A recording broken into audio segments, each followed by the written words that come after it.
Biasa sama Rugi. Telkomnika. Lu ngambil template di mana? Telkomnika. Ini bisa.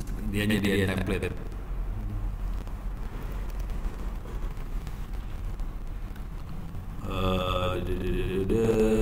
Mana template-nya? Ini template-nya ya. Template. Ini template-nya dia ya. Bisa digedein nggak? Ya gini aja udah gampang.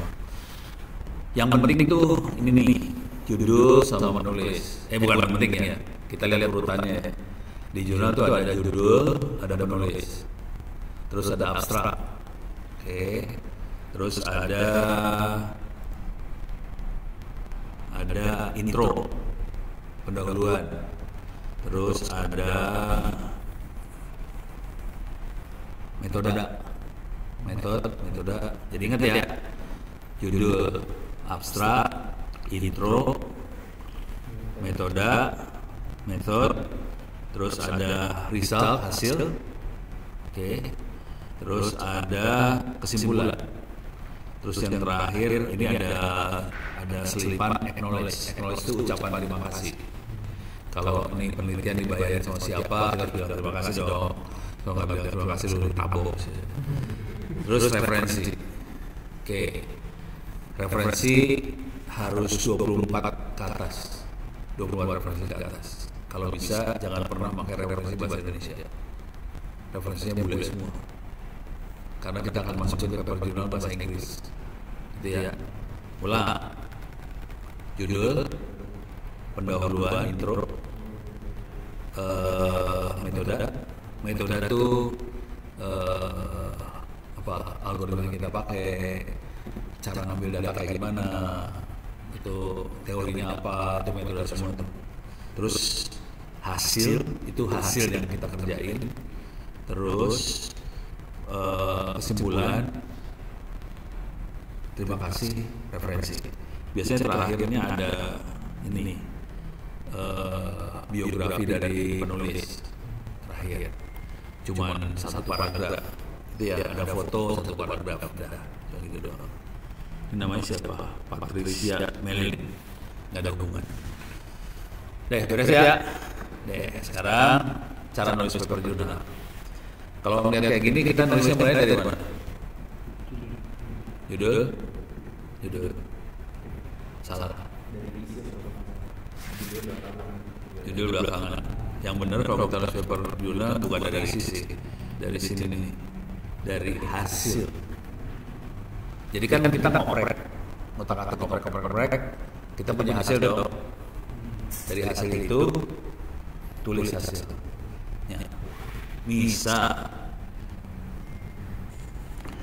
Misalnya hasilnya adalah, kalau enggak paper saya langsung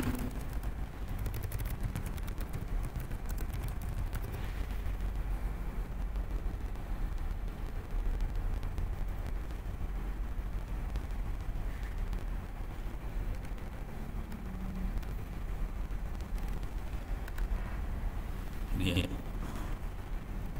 ada sih kono wiki parah.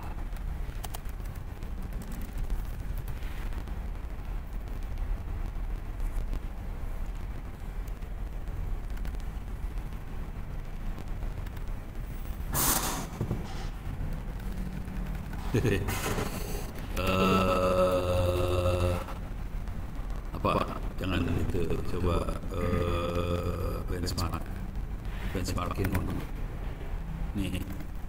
Bush ini serius banget nih. Ya udah kalau ini ada paper ya, mengukur ini di Telkomnika tadi, mengukur Hyperledger sama MySQL.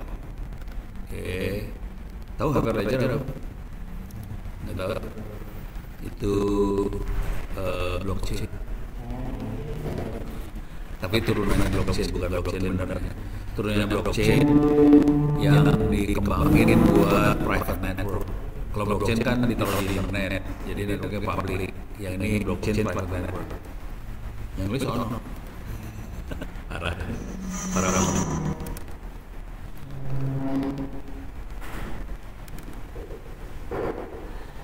Kok nggak keluar? Kita download dulu. Oh ini dia. Bisa di download nggak ya? Oh beda ya.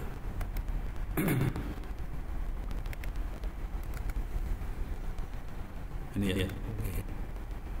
Saya gedein dulu. Jadi pertama kali kita ngukur, kita ngoprek segala macam, kita ngukur dan udah gitu. Nah ini hasilnya. Ini hasilnya. Oke. Jadi waktu hasil pengukuran biasanya keluarnya grafik segala macam. Jadi pas keluar grafik segala macam, tulis aja grafiknya dulu di sini. Jadi tulis grafik hasil pengukurnya. Pokoknya semua hasil pengukuran ditulis, mau bentuk grafik, mau bentuk tabel, apa semuanya tulis. Nggak usah kasih cerita, tulis aja. Pertama kali tulis aja. Ini grafik-grafiknya tulis aja. Cuman kan manusia suruh baca grafik kan susah ya. Kita harus cerita tentang grafik itu. Ya udah, ini ceritanya. Nih di sini. Ini cerita tentang grafik tadi. Ini cerita tentang grafik tadi. Ini cerita tentang grafik ini. Jadi semua ada ceritanya, masing-masing grafik ada ceritanya. Nah ini kalau ini ada grafik lagi ada ceritanya. Jadi intinya paling gampang sih hasil pengukuran bentuknya tabel sama grafik. Taruh aja coplok, terus kita bikin cerita. Dalam cerita itu kita bikin kesimpulan sedikit-sedikit aja. Misalnya.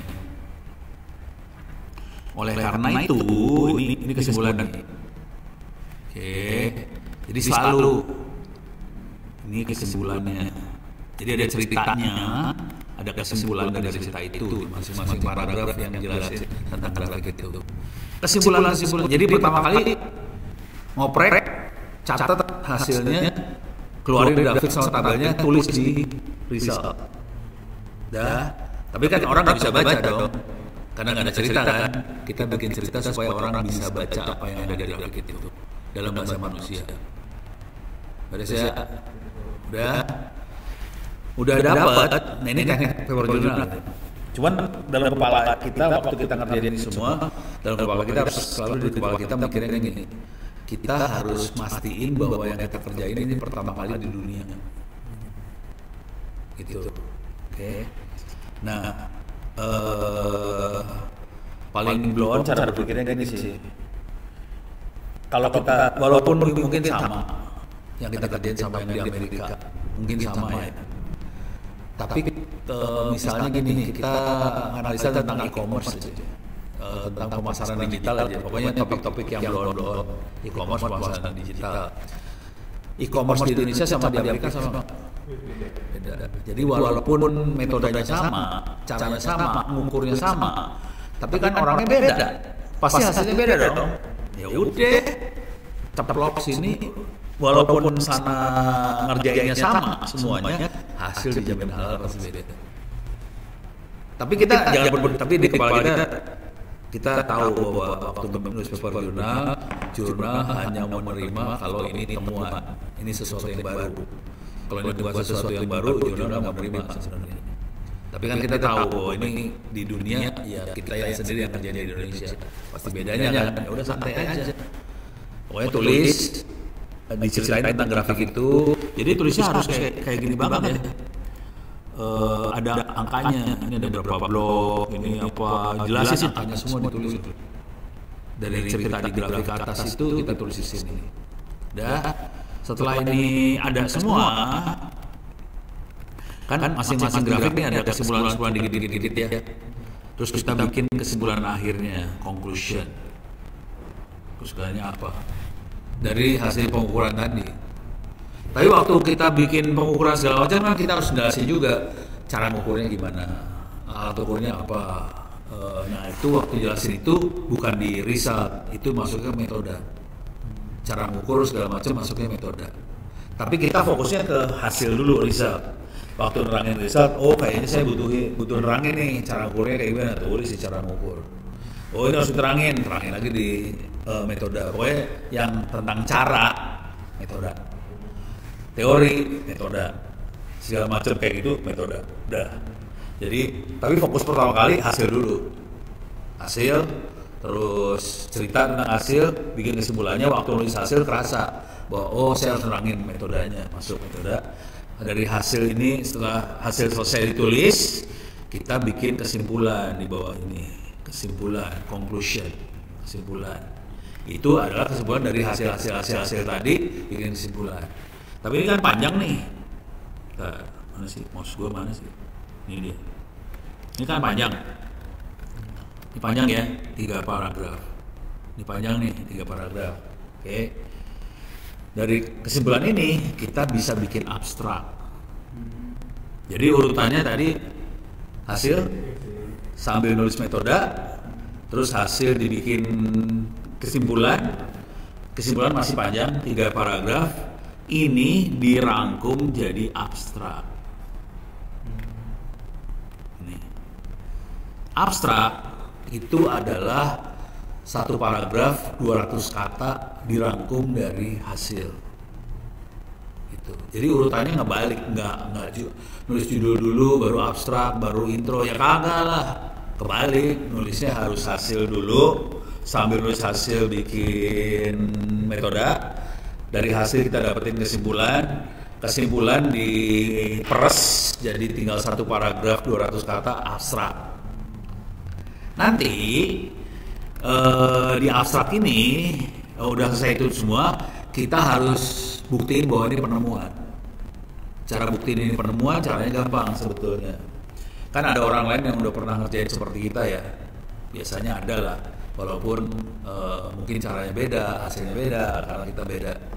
Nah caranya di sini, di intro. Intro itu adalah membandingkan kerjaan orang lain dengan kerjaan kita. Bedanya apa antara dia sama saya? Itu buktiin aja bahwa kita beda sama yang lain. Orang lain caranya kayak gini, kita kayak gini. Nih kayak gini ya. This work report on ini. Cara nyarinya gimana? Beda. Hah? Baca di abstrak. Kan ini ada abstraknya mereka. Masing-masing paper ada abstraknya kan? Baca aja di abstraknya mereka. Jadi misalnya cari di Google Scholar lah.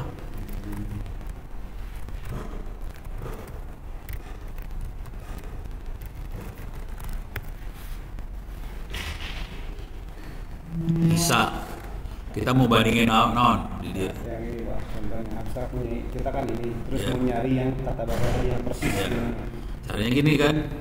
Ini kan kita benchmarking Hyperledger, Distributed Ledger. Ini ya, kita cari ini kan, yang kita kerjain ini kan, ya, copy aja taruh di sini, langsung dapat paper-paper yang sekitar situ, dapat semua, dapat. Itu yang pertama kali langsung malah. Tapi kan dapat yang keduanya nih, dapat yang ketiga, baca, ini kan tinggal diklik aja nih. Baca abstraknya kayak gimana, terus kita baca bedanya dia sama saya apa. Ini kan keluar nih, bandingin dia ngerjainnya kayak gini, hasilnya kayak gini, kita kayak gini, hasilnya kayak gimana. Dari situ kita bisa nulis, si ini ngerjain kayak gini, hasilnya seperti ini, saya bedanya di sini. Dan paling banyak di sini nanti referensi yang banyaknya di intro. Di intro punya referensi banyak, isinya perbandingan, udah dapat semua, selesai jurnalnya. Saya bikin paper jurnal 2 mingguan. Pertanyaan umumnya, manfaat buat jurnal apa? Nggak ada. Terus kenapa disuruh buat jurnal daripada buku? Ya karena kita goblok aja mau. Biar kelihatan kayak orang hebat jagoan ya. Padahal nggak ada manfaatnya, sumpah. Terus kan bikin jurnal gitu. Manfaatnya apa? Biar semangat gitu. Nggak ada manfaatnya. Itu cuma buat naik pangkat supaya bisa jadi profesor. Dah. Oh, berarti kalau pengen jadi profesor arahnya harus bikin jurnal. Nah, kalau mau jadi kalau mau S2, S3, S1. Kalau S1 nggak ada tekanan jurnal sebetulnya. Tapi kalau di S1 kita bisa bikin paper jurnal, S2, S3-nya lebih lancar. Jadi S2, S3 dikejar jurnal. Nggak peduli lu jadi presiden mana gitu, nggak peduli. Pokoknya lu bisa nulis paper jurnal, lu bisa S2 S3. S2 minimal 1 paper jurnal. S2, S3 kalau di Indonesia 1, kalau di luar 4 kali ya. Saya sendiri papernya 8 waktu S3. Dikit lu.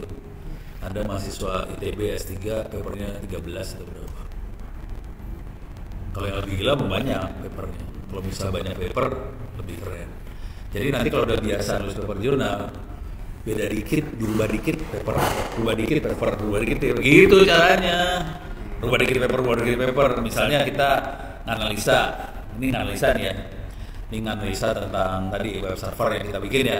Kita bikin web server ya. Cara bikin web server, saya caranya kayak gini. Dia caranya beda nih. Udah satu paper kan. Ya. Kan web server jalan nih operasional. Ngedownload ada bandwidthnya berapa, throughputnya kayak gimana. Kita ukur nih, satu paper lagi. Web server ini ngamannya kayak gimana, gini, satu paper lagi. Web server ini makhluknya sama itu semua sih, cuman yang dilihat ini, papernya beda-beda. Saya waktu S3, saya ngerjain sesuatu yang gagal. Udah pasti gagalnya, udah tahu sih udah pasti gagal. Jadi bikin transistor di silikon di atas isolator, udah pasti gagal. Nah ngerti kan ngomong gitu kan, ini udah ngomong yang nggak ada yang ngerti kan. Ini juga Pak udah nggak ngerti fisika. Ini resistor. Ya udah fisika ini. Fisika. Udah insulator, udah silicon oxide, itu udah fisika. Kita bikin transistor harus kasih boron segala macam gitu ya, kimia deh. Udah pasti gagal karena nggak mungkin kristal bisa dibikin kristal bagus di atas suatu yang bukan kristal. Kristal kan ininya apa sih, atomnya kan terstruktur bagus ya. Kalau sesuatu yang bukan kristal, atomnya kan sembarangan. Sesuatu atom sembarangan, ini punya atom sembarangan, kita pasangin atom yang pengen bagus ya nggak akan bisa, pasti jelek hasilnya. Visualisasinya kayak gimana? Bapak bikin kayak gimana? Bikin resistor gitu. Bukan bikin transistor. Bikin transistor. Ya, apa ya?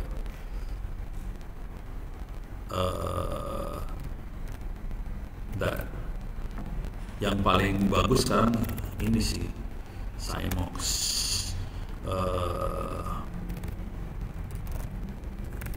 Yang bagus ini teknologi yang bagus yang sekarang ya. Kalau yang saya udah nggak menarik. Nah ini ada SiO2 itu isolator, terus saya punya silikon, terus kita bikin transistor di sini. Barangnya kayak gini. Barangnya mah kayak gini. Mana nih? Wafer. Nah ini wafer. Barangnya kayak gini, wafer. Nah, pengen lihat namanya wafer.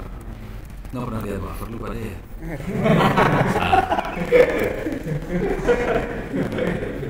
Ini wafernya enak ya gitu. Wafernya kayak gini. Nih, barangnya kayak gini, silikon. Bikin yang kayak gitu berarti Bapak penelitian. Bikin transistor di kayak gituan. Bukan bikin ininya. Bikin transistor di makhluk seperti ini. Oh, buat dipasang di tempat itu transistornya. Buat dipasang di satelit. Ini buat satelit, buat ruang angkasa. Nggak nyambung ya pasti.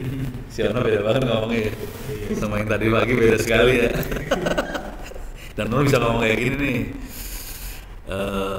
Saya pakainya yang ini ya, sound melting.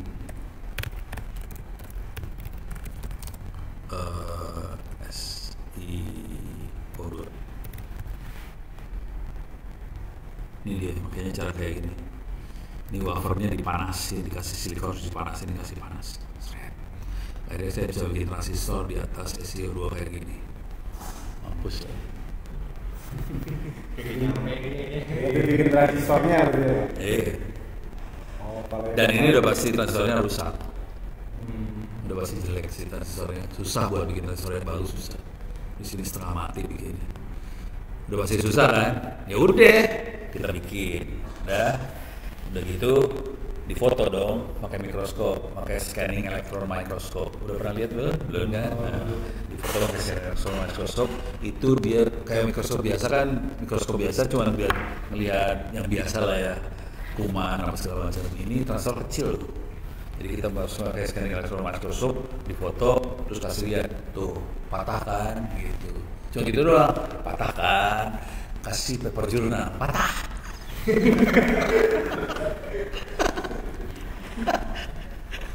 Jangan gitu doang, patah, udah. Itu kan dari sisi fisik patah. Nah, efeknya patah tuh apa? Ternyata transistornya arusnya jadi bocor. Diukur dong, ini bocor, udah. Tapi ada transistor yang bagus-bagus, ada beberapa yang bagus ya. Dengan transistor yang bagus itu saya coba ukur lagi. Ini kayaknya di antara emitter sama base-nya itu ada kaca tipis sekian angstrom. Saya harus mengukur nih sekian angstrom, gimana cara mengukurnya? Ya udah dari arus sama tegangannya kita bikin model, diukur set, turunin suhunya sampai minus berapa ratus derajat Celcius, pakai nitrogen cair, dikontrol komputer semua, nuruninnya. Itu satu lab nggak ada yang bisa. Yang bisa Ono doang. Soalnya Ono kan hobi elektronik yang gituan ya. Yang lain kan hobinya gas, boron, campur ini, pada hobi kayak gitu. Saya kan elektronik kan, dikontrol pakai komputer semua, nurunin suhunya sampai ratusan derajat Celcius, terus diukur arus segala macam. Kita otomatis dapat semua kan, ya gitu. Keluar modelnya paper jurnal lagi sampai 8 biji. Padahal gagal. Ini nggak berhasil nih. Jadi cuma ngasih tahu jangan pakai teknologi ini, jelek. S3. Keren ya. Jadi S3 jangan berpikir itu harus. Jadi seringkali kalau kita mikir penelitian harus sukses ya. Enggak juga sih. Bisa aja penelitian ngasih tahu ini jelek, jangan dikerjain ya apa? Orang hasilnya jelek mau diapain? Tapi kita harus argumentasi, jeleknya harus kasih lihat nih patah, nih apa, ini rusak, efeknya apa, kasih lihat. Masing-masing satu per bulan sampai 8 biji. Jadi sidang sarjana S3 cuman nih kalau di sini kelamaan sidang nih. Asli kelamaan. Saya pas ngeliatin ya kelamaan loh, buang waktu gua doang. Saya sidang cuma 15 menit presentasi. Udah gitu 15 menit ditanya lagi sama penguji kan, 15 menit, jadi 30 menit terus keluar, terus saya masuk lagi. Ya udah kamu lulus S3 pulang, kerja 4 tahun. Intinya penguji itu cuman nanya hasil. Kalau hasilnya udah berupa paper jurnal, berarti udah masuk ke jurnal dong, berarti udah diuji sama jurnal dong, terus ngapain ditanya lagi? Jadi waktu saya presentasi cuma gini aja, ini judul saya, ini paper saya, ceklek 8, dah. Dia udah lihat paper 8 kan, udah diem, nggak banyak cincong langsung. Udah, dia basa-basi aja nanya, ini apa, cuma ngetes aja apa yang kita kerjain bener apa kagak. Ini juga sama ntar kalau sidang, tugas akhir, ya kalau kita udah paper jurnal ya penguji ya diem lah langsung. Bikin paper jurnal cuma gitu doang. Gitu. Kalau misal kita pengen yang sesuatu yang nggak terlalu hardcore ya. Kalau tadi kan Hyperledger kan udah hardcore banget. Ono kan papernya hardcore semua, parah. Walaupun tadi yang awal udah nggak ngerti kan, transistor, langsung pingsan lu pada. Ono ilmunya bisa dari transistor sama yang enggak. Berarti bikin transistornya orang. Iya. Sampai ngerancang transistor. Ngerancang transistor juga. Transistor bisa dirancang. Mau kecepatan berapa, mau bisa arus berapa, tegangan berapa dirancang. Transistor kayak saklar kan. Kayak saklar. Tapi kan kita harus ngatur. Dia mau buat kecepatan berapa, mau arusnya berapa yang bisa dilewati, tegangannya mau berapa yang bisa lewat. Kalau enggak transistornya jebol. Dirancang itu semua, ada ilmunya. Orang ngerti ilmunya juga, jangan khawatir. Emang orang cuma ngerti data science kagak. Nah, sarannya gini nih, kerjain dari sekarang apapun yang yang mau diteliti bisa. Misal tadi kita jangan yang kalau kan hardcore banget ya, bikin yang softcore lah. Softcore misalnya gini, tentang marketing, digital marketing gitu, atau kita pengen analisa komentar orang tentang ITTS, ambilin tuh komen-komen, diambilin terus dianalisa, masukin ke machine learning. Itu kan agak softcore ya. Ya udah ya, dari sekarang kerjain dari sekarang, karena Anda cuma punya waktu 1 tahun nih, 2 semester sampai selesai. Submit tuh paper, nunggu setahun sampai jurnalnya bilang oke, terus nanti tinggal maju. Saya udah selesai, paper jurnal diterima, udah beres. Berarti untungnya bikin jurnal ya itu berarti buat lulus mempermudah. Tapi kalau untuk pendapatan nggak ada ya Pak? Nggak. Cuman orang serem aja. Asli serem, takut. Soalnya orang yang sanggup bikin paper jurnal itu sedikit. Kalau apalagi bikin paper jurnal sama buku tuh, udah serem, takut. Jadi waktu kita ngajuin magang atau ngelamar kerja segala macam, ditulis kan nama, kampus, apa segala macam, paper jurnal saya ini, buku saya ini, udah langsung gak banyak cincong, udah masuk aja dah. Soalnya orang yang nguji di sebelah sana juga nggak punya paper jurnal sama buku kan, terus kalah kan, udah kita menang di atas langit itu. Jadi kalau manfaat nggak ada, sumpah nggak ada. Makanya saya nggak tertarik paper jurnal sebenarnya. Cuma ngasih tahu bahwa gue jagoan doang.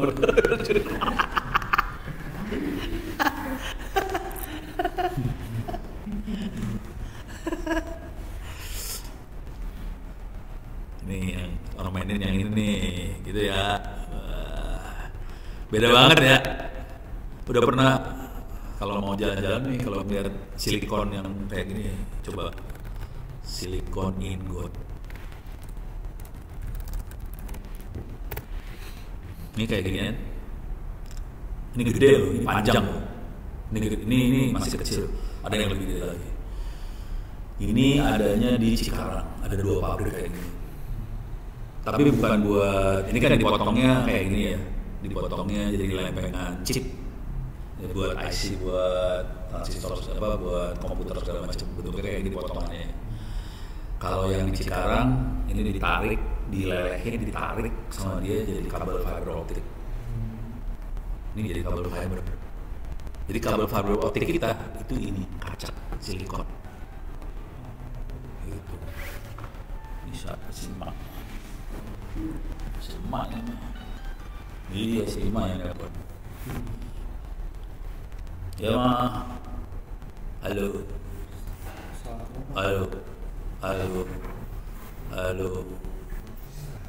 Kok ada suara sih? Halo. Hai. Suaranya nggak kedengeran. Di kampus ITTS. Ini ada 1, 2, 3, 4, 5 mahasiswa lagi pengen belajar cara nulis paper jurnal. Ya. Oh ya udah. Ini hujan deras ya, parah. Udah berhenti ya. Tapi motor basah. Ya, saya yang bisa nelpon cuma si Mak doang, yang lain kagak. Hah? Iya, kalau ditolak ngamuk. Tidur dulu lah. Langsung keluar aja lu. Ini dipanasin kayak gini, dipanasin. Gitu. Asli ada di Cikarang. Ada 2. Terus dia bentuknya ada 2 bangunan tinggi. Coba bisa ke Cikarang nggak ya?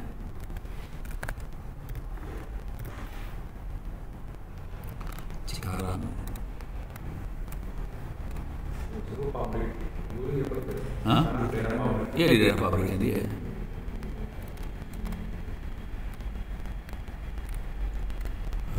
Kayaknya dari daerah sini deh.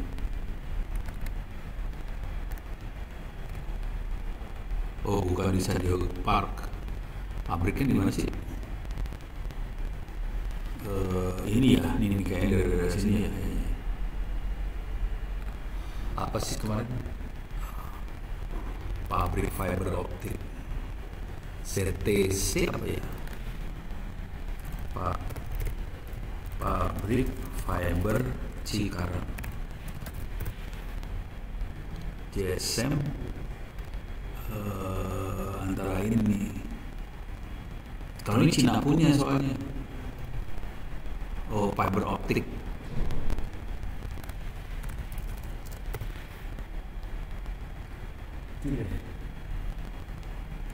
Oh, coba ada tahu. Oh, ZTT kabel. Coba kita cari di sini Oh, Karawang ya. ZTT kabel Indonesia. Ini dia. Oke, ini dia. Saya udah masuk ke pabrik ini, jangan khawatir. Nih. Nah, ini orang nggak bisa sembarangan masuk sih. Ngasih tahu. Ini ada gedung yang tinggi kan? Ini gedung tinggi. Itu isinya ini. Dibalikin ke bawah gitu. Bentuknya balik, ditarik. Jadi satu ini ditarik. Ini ditarik supaya jadi kabel fiber. Ini ditarik, ini ditaruh di atas, terus ditarik ke bawah, terus digulung. Ditarik ke bawah, terus udah gitu dikasih plastik apa yang buat proteksinya dia segala macam, terus digulung. Jadi kabel fiber. Dan iya, ada dua nih. Dia punya dua buat manasin fiber ininya, ingotnya, terus ditarik. Dan buat masuk itu harus pakai baju ini loh, baju astronot. Kalau kena kabel gelombangnya ini harus nggak bisa cara sembarangan. Itu kan kaca. Iya. Kayak kaca masuk ke dalam ini daging. Karena saya kira harus cari ke. Iya. Dan itu pakai mikroskop ngambilnya. Karena fiber itu kaca. Kalau kaca kayak gini kan gede kan kelihatan ngambilnya. Nah ini kecil, ngambilnya gimana, mabok tuh. Dan dia kan tajam. Mau dipencet-pencet kayak gimana makin masuk aja tuh. Parah. Jadi ngeri fiberman aja sebenarnya. Makanya dia proteksinya gila. Nih jadi tempat tariknya di sini, nanti di belakang sini ada kayak tempat buat isolasi ininya sih. Dikasih apa ya? Cladding itu apa ya? Dikasih plastiknya lah. Kayak kulitnya di sebelah sini, di belakang bangunan ini. Kalau yang fibernya di sini, nanti fibernya di bagian sini ditarik lagi, dikasih kulitnya. Ono masuk gitu-gituan ya, nggak tahu kan? Dan pas masuk situ mereka kaget, saya kan ngerti. Nanyanya aneh gitu ya, buat orang normal bingung deh. Ya orang orangnya juga kayak gituan ya ngerti lah. Saya S2-nya kan bikin laser buat fiber optik. Fiber optik kan di ujungnya laser terus dikasih kaca buat ngalirin cahaya kan. Terus di ujung sebelah sini buat ada foto diode kecepatan tinggi. Jadi laser sebetulnya. Tapi lasernya semiconductor. Gitu. Nih kalau mau lihat bentuknya kayak gini, nah. Semikonduktor laser.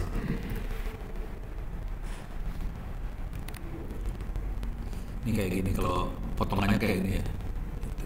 Ini kalau kita kasih tegangan dia keluar cahaya di sini. Terus ini kasih lensa nih kan, lensanya nih. Oh keluar laser gitu. Iya keluar cahaya. Cahayanya frekuensinya 1 biji. Kalau laser tuh frekuensinya 1 ya. Kalau lampu kan frekuensinya banyak. Laser 1 frekuensi aja ini keluar. Terus dikirim pakai fiber ke ujung sebelah sana. Oh no, X2 nya ini.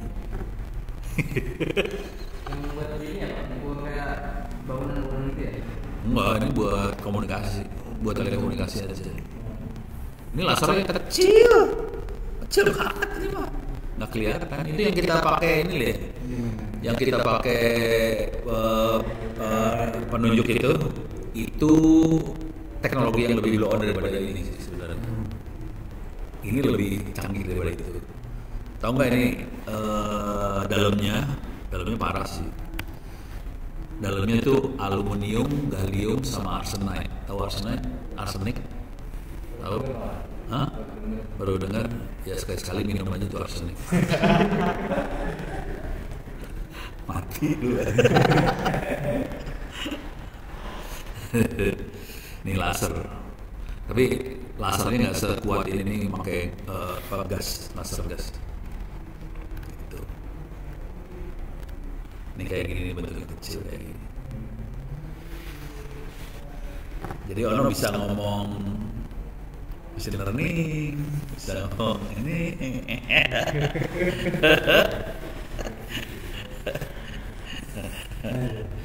Pusing, lawannya pusing ya.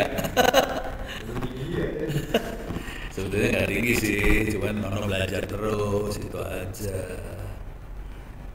Machine learning orang belajar sendiri. Tadi server segala macam orang belajar sendiri semua. Itu belajar sendiri semua. Kalau yang ini kuliah,